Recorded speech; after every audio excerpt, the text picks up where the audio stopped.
Hey guys, welcome back. What we're covering today is Punisher Red Band, issue number 3. And let me tell you, this thing is hella dark, it's brutal, and it's low-key one of the most intense Punisher stories we've seen in a minute. Alright, so here's where we're at. The Punisher returns to the world with no memory of who he is, only the echo of violence ringing in his bones.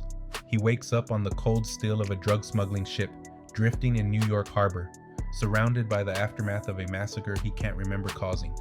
Bodies everywhere, blood pooling on the deck, and the sirens, they're already closing in. Instinct takes over. Frank slips into the water and washes ashore in Brooklyn, where an old woman, a lady named Judy, finds him half dead on the beach and drags him to safety. Now Judy doesn't know who this guy is. She just knows he's hurt, and she's gotta help him. That's just the kind of person she is. But that decision, that compassion, it's gonna come back to haunt her in the worst way possible. Across the city, Tombstone is already hunting for answers. See, someone ruined his shipment, someone cost him money, and when you cost Tombstone money, you better believe he's coming for you. So when NYPD Detective Fishback responds to a call from Judy, this frightened old woman who says she found some big scary dude on the beach, Tombstone intercepts him. He's determined to squeeze out the truth, no matter what it takes. But here's the thing, the Punisher is no longer lying in that woman's spare room. He's on the move. He's been activated. And somewhere deep in his skull, there's a device humming to life. Kingpin's device. Because Wilson Fisk has begun a new crusade against New York's criminal underworld, and Frank Castle, he's the weapon. His orders are simple. Intercept a semi-hauling trafficked people into Manhattan, which is how the issue opens, with the Punisher clinging to the hood of a speeding truck. The driver's panicking, shouting, "Why won't you die?" A single shot ends the question. Boom, driver's done. Frank flies off the semi, and inside his mind he's thinking, it doesn't feel good to kill. It doesn't feel bad either. It feels necessary. It feels like breathing. Killing isn't emotional for him anymore. It's mechanical. It's function. It's survival. And honestly, that's scarier than any rage or vengeance could ever be. The driver is dead, but the Punisher is not finished. Frank climbs off the hood and moves toward the trailer. The container is what matters. Its cargo is human. He throws open the doors, and immediately a mountain of a man lunges out. But not everyone inside is a victim.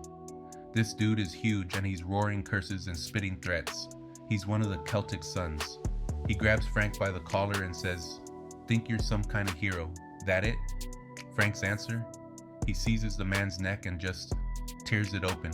Blood sprays everywhere. "I'm not a hero," Frank mutters as the body collapses. And that's the truth. Frank Castle has never been a hero. He's a weapon. He's a force of nature. He's punishment incarnate. Behind him, terrified women, trafficking victims begin to step out of the trailer. These are the people Frank just saved, but he's not celebrating. He's not reassuring them. Instead, he reaches for the back of his skull, fingers brushing against this implanted device pulsing beneath the skin. Stay back," he tells them, and miles away, Kingpin is watching through a monitor, his voice smooth and poisonous like venom dripping from his lips. "It's okay, Frank. You can hurt them too. Whoever they used to be, now they're just prostitutes." It would send a message to anyone involved in depravity. Stay civil, contribute to the greater good of the city, or be punished. And then he sends the kill command. Then, the narration lands the most chilling line of the issue. He couldn't hear the command. He could feel it, like a muffled voice from the sewn-up mouth at the back of his head. And man, that imagery is insane. Like, imagine having this thing in your brain that's trying to puppeteer you into doing something you don't want to do. It's not words. It's not even thoughts. It's just this feeling, this compulsion crawling up from the base of your skull, like something's trying to hijack your body. One of the women steps closer to Frank, concerned. "Are you okay?" Frank recoils like she just put a gun to his head. He says, Don't touch me. I'm not safe." And you can see him fighting it. Fighting Kingpin's command. Fighting whatever this device is trying to make him do. He forces himself to look at these women, at their fear, at the terror in their eyes, and he sees what Fisk wants him to see. Victims. Collateral. Acceptable losses. But Frank Castle, even with the device in his brain, Even with Kingpin's poison whispering in his skull, he still has a choice. And he makes it. Go, he says. You're free. There's this beat, this pause, and then he adds, almost to himself, but I'm not.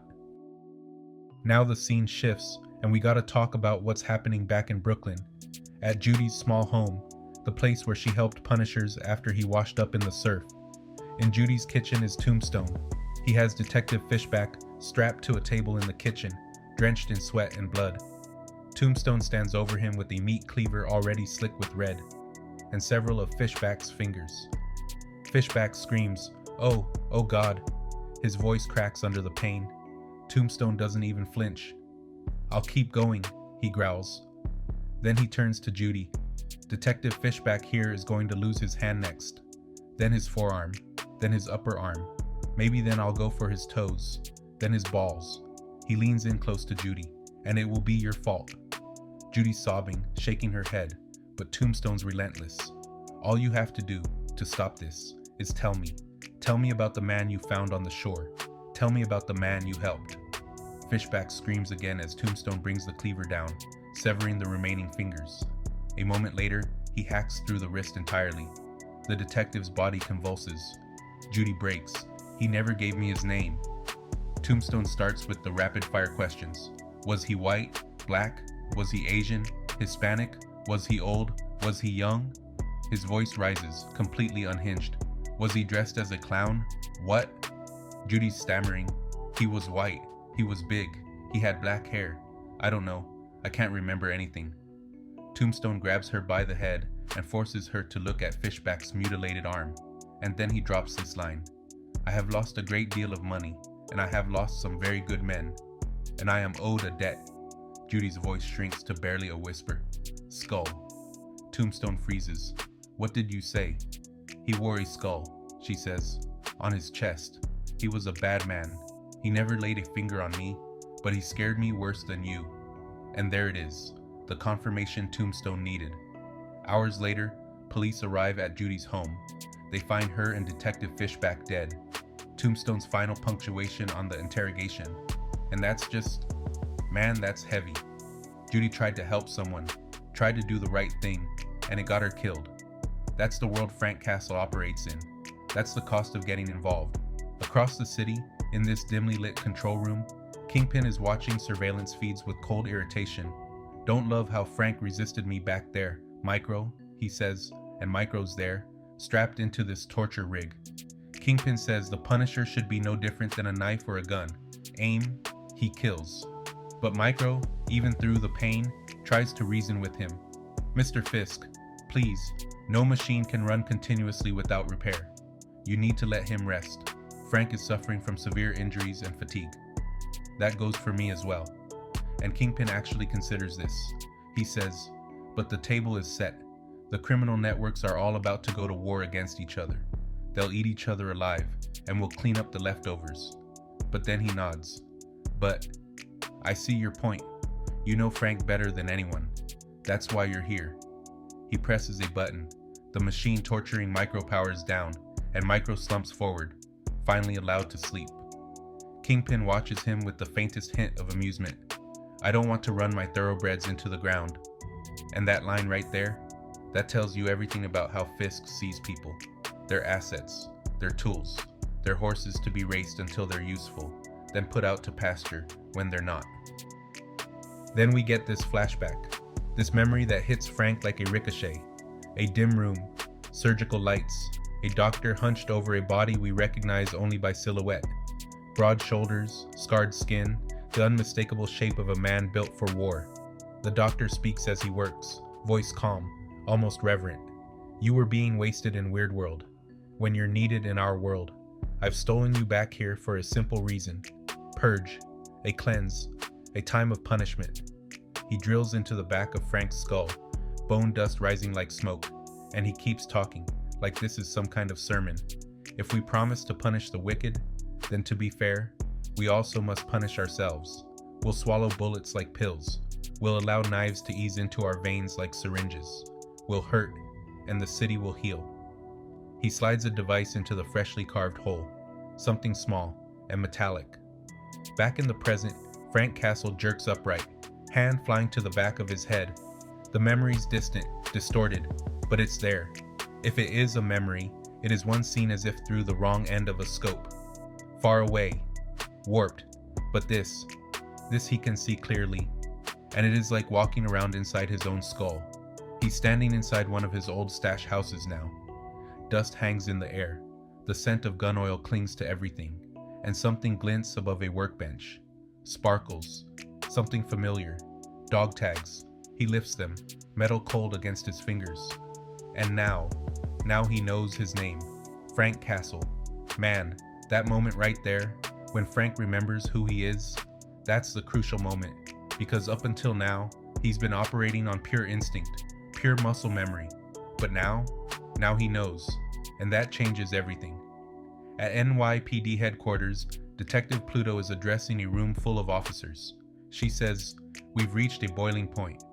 The morgue can't keep up. Priests, real estate titans, drug dealers, human traffickers, now cops and civilians, and that's just what we know about.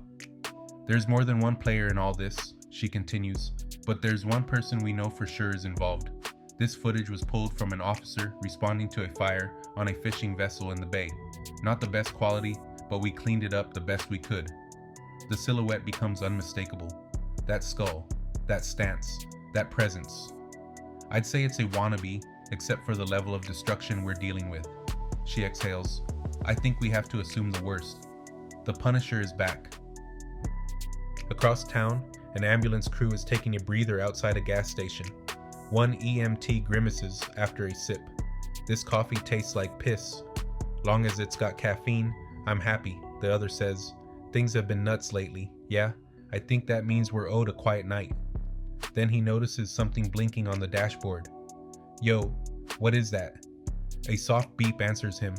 His face drains of color, and he just starts cursing out of fear. Before either can move, a voice comes from behind them. Steady, cold, unmistakable. Opening the door will trigger it. The Punisher sits in the back of the ambulance and says, "I don't want to hurt you, but I don't have much time, and neither do you. I'll disarm the bomb just as soon as you do me a favor." He taps the back of his skull, and then he says the line that just ends the issue on the most insane cliffhanger. "I need you to cut something out of my brain." And that's where we end, guys. On the edge of a blade, with a bomb ticking and Frank Castle demanding brain surgery in the back of an ambulance. So yeah, Punisher Red Band issue 3 is one of the most intense comics I've read in a while. It's got everything. Brutal action, psychological horror, this whole conspiracy with Kingpin pulling the strings, and Frank Castle fighting for control of his own mind. The stakes are up for grabs now. We know Kingpin's got some kind of device in Frank's head that's supposed to turn him into a weapon, but Frank's fighting it.